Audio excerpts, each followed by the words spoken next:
या ठिकाणी नागरिक आहेत. काका नमस्कार. नमस्कार. आगामी पुढल्या 5 तारखेला पंचायत समिती जिल्हा परिषदच्या निवडणुका होत आहेत.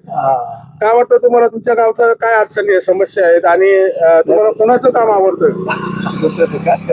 सगळ्याच करणारे. अच्छा, विजय शिवतारेंचं काम आवडतं का? आवडते की. काम करतात तुमच्या गावामध्ये? काय निधी वगैरे काय आलाय? आलाय. शिवसेनेच्या उमेदवार ज्योतिताई झेंडे उभे आहेत जिल्हा परिषदसाठी, निवडून येतील? सांगितलं येतील निवडून. तुमचे बाळासाहेब मगर चांगले आहेत. अच्छा, तुम्हाला काय वाटतं? नाही, आम्हाला योग्य वाटतं. कसं आहे, आतापर्यंत आमच्याकडे बापूंनी काम केलेलंच आहे आणि काम केल्यामुळे त्यांना मतदान होणारच आहे. अच्छा. हो, मतदान होणारच आहे. त्याच्यामुळे का त्यांचं काम पाहून मतदान आहे हे ठरलेलं आहे. व्यक्ती पाहून मतदान होत नाही, काम पाहून मतदान आहे. अच्छा. आणि ते निवडून येतील आमची अशी अपेक्षा आहे. आमच्या गावातून तर त्यांना जवळजवळ 90% मतदान आमच्या गावातून होणारच आहे. तुमच्या ज्या उमेदवार आहेत जिल्हा परिषदच्या ज्योती झेंडे, त्यांच्या माध्यमातून तुमच्या गावामध्ये निधी आलाय का पाठीमागच्या काळामध्ये? हो, आलेलं आहे. आलेला आहे. हो, आलेलं अच्छा. आणि आता जे नवीन उमेदवार आहेत बाळासाहेब मगर, ते निवडून येऊ शकतात? येतील ना, कारण बापूचं काम आहे म्हणून ते येणार आहेत. अच्छा. त्यांचं लोकांचं. आमचं नाव आबा लवांडे. अच्छा, आबासाहेब. अच्छा. तुमचं पायाला काय झालंय? माझ्या पायाला ऍक्सिडेंट झालेलं आहे. बर. ऑपरेशन केले पण अजून काही जुळलेलं नाहीये. बर. बापूंना मदत मागितली होती काय? नाही मागितली. मागायची तुम्ही, तुमचं काम होऊन जाईल. होईल ना, पण आम्ही नाही मागितलं. सांगायचं तुमच्या कार्यकर्त्यांना, सांगायचे शिवसेनेचे. हो, सांगू की. ओके. त्यामुळे बापूंचे सीट निवडून येतील. ज्योती ज्योती झेंडे येतील आणि बाळासाहेब मगर बी येतील. आता मी तर मगरला अजून बघितलेलं नाही, पण बापूंच्या नावाखाली तो येऊ शकतो. अच्छा. तुम्हाला काय वाटतं बाबा? बरोबर, तेच बाकीचं नाही काय. येतील. अच्छा. ओके, धन्यवाद. नमस्कार. आपण सिंगापूरमध्ये या ठिकाणी आहोत.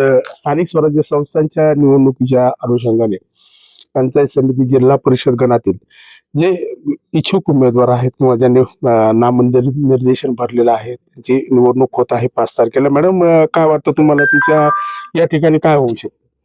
या ठिकाणी शिवसेनेची सीट लागू शकते, ज्योतिताई झेंडे आणि बाळासाहेब मगर. कारण का त्यांनी काम भरपूर केलेत. आमच्या गावात शिवतारे बापूंनी बऱ्यापैकी कामं केलेत आणि कामांच्या जोरावर निवडून येऊ शकतात 100%. आमचं मत शिवसेनेला. आमचे रोज स्टेटस हे शिवसेनेचेच असतात. अच्छा. तुमच्या गावामध्ये ज्या विविध योजना आल्या, आता हा जो तुमचा घरापुरचा जो रस्ता आहे किंवा बाकीच्या काही गोष्टी कोणाच्या माध्यमातून झालाय? हे सगळे शिवतारे बापूंच्या माध्यमातून झालेत. आणि म्हणजे आम्हाला गावात कुठलं जरी काम असं वाटलं ना, तर आम्ही बापूंकडे हक्काने जाऊ शकतो आणि बापू आमची ती कामं 100% करतात. आता ज्या जिल्हा परिषदच्या ज्या उमेदवार आहेत ज्योतिताई झेंडे, पाठीमागील काळामध्ये त्या जिल्हा परिषदला सदस्य म्हणून त्यांच्या माध्यमातून काही योजना या ठिकाणी? नाही, भरपूर योजना झाल्या. ताईंना आम्ही कधी जरी फोन केला ना, ताई एका रिंग मध्ये आमचा फोन उचलतात. म्हणजे हेच आमच्यासाठी भरपूर आहे आणि त्यांच्या माध्यमातून भरपूर कामं झाली. आता कालच म्हणलं, मी फक्त ताईंना म्हणलं, ताई आमच्या गावात हळदी कुंकाचा कार्यक्रम घ्यायचाय. ताई म्हणल्या चालतंय, घ्या. तुम्हाला जर काय वाटायला, महिलांना जर काय लागत असेल तरी आम्ही देऊ शकतो.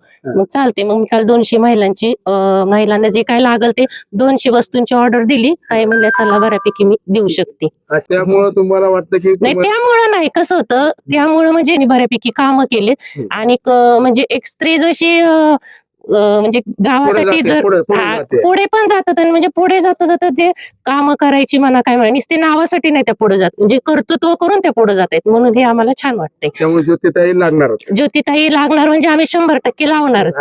दुसरं जे आहे उमेदवार बाळासाहेब मगर, ते पण आम्ही सांगतानाच प्रचाराला सांगते 2 सीट चालवायची म्हणून. कारण का कसं, 1 सीट चालून उपयोग नाही. आले तर 2 सीट आमचीच येणार आणि 100% येणारच. ओके, धन्यवाद.